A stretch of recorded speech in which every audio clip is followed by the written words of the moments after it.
Lisa, Uncle Billy.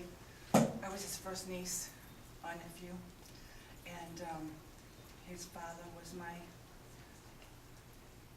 father was his brother. And now I just had a revelation, because now I know why I've always tied my Christmas tree to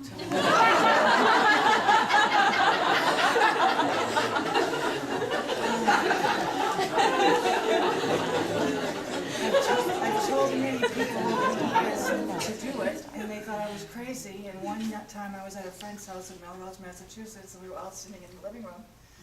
And suddenly the Christmas tree just crashed down upon them sitting on the couch, and they were under there screaming, and I was just sitting there going, I told you. I was tired.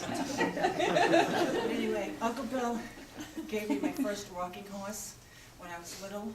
He would always come when it snowed and make snowmen on outside when we were too small to go outside and make them ourselves, or if it was too cold, or we had a cold or something and my mother wouldn't let us go out, he'd always be out there making snowmen, or we'd be watching him.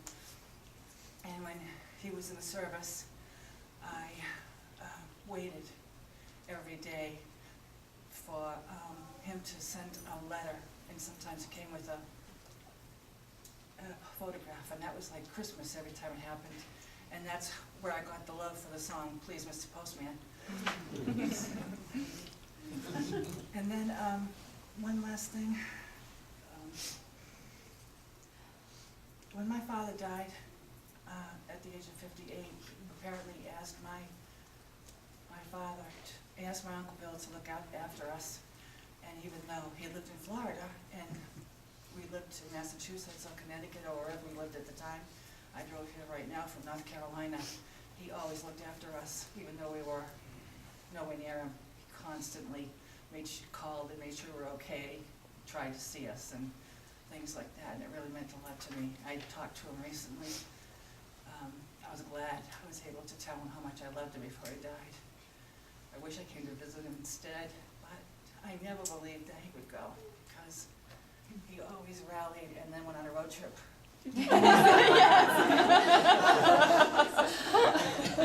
Oh, and the one cooking story, there has to be always a cooking story. I made bread, first time in my life. I was young, very young, maybe in grade school, and it came out horrible, and everybody in my family said it was delicious. Nobody would tell me the truth. And he came to visit. Hi, Sarah. So he came to visit, and I told him, Uncle Billy, my bread came out terrible, and everybody says it's great. He took one bite, and he said, you forgot the salt. So I looked at the recipe, I said, there's no salt in this recipe, and there was like 2 cups of salt or something in the recipe. It was crazy. So he told me what I did wrong, and he was good for that. And I loved him, and love him very much, and the whole family. Thank you for all being here.